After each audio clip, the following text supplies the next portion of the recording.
వర్షాలు వరదలతో నష్టపోయిన ప్రజలకు భారీ విరాళం ప్రకటించి గొప్ప మనసు చాటుకున్నారు AP deputy CM Pawan Kalyan. వరద బాధితులకు 6 కోట్ల రూపాయల సాయం ప్రకటించారు. ముంపు ప్రభావిత గ్రామాలకు ఒక్కో పంచాయతీకి ₹1,00,000 చొప్పున అందిస్తానన్నారు. మొత్తం 400 గ్రామ పంచాయతీలకు 4 కోట్ల రూపాయలు విరాళం ఇచ్చారు. ఈ నిధులను నేరుగా గ్రామ పంచాయతీల ఖాతాకు అటాచ్ చేయనున్నట్టు తెలిపారు. ఇప్పటికే 2 తెలుగు రాష్ట్రాలకు ₹1 కోటి చొప్పున విరాళం ఇచ్చారు Pawan Kalyan. Rural water supply సంబంధించి సంజీవ్ రెడ్డి గారి ఆధ్వర్యంలో ఈ దాదాపు 1300 మంది పనిచేస్తారు.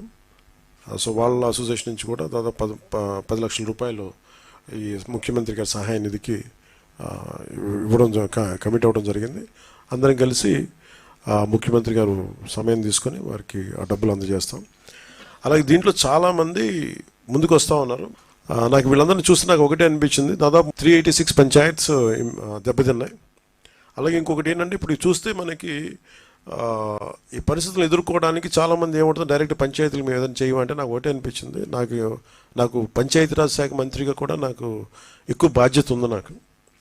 సో నాకు నిన్న ఇచ్చిన ₹1 కోటి నాకు చూస్తే నాకు ఎట్లా వెళ్ళాలని అనిపించినప్పుడు ప్రత్యేకించి నేను క్షేత్రస్థాయిలో ఈరోజు అందరితో మాట్లాడుతున్నా ఒకటే అనిపించింది, ఇంకా చెయ్యాలి, దీనికి ఇంకొంచెం నా వంతు సహాయం సరిపోవట్లేదు, ఇంకా చేయాలనిపించింది.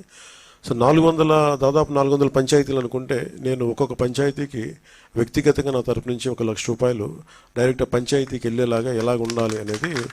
సో నా సైడ్ నుంచి నేను ఇచ్చే 400 పంచాయతీలకి ఈ ₹1,00,000 చొప్పున కనీసం పారిశుద్ధ్య పనులకు కొంచెం సహాయకారిగా ఉంటుంది అనేది.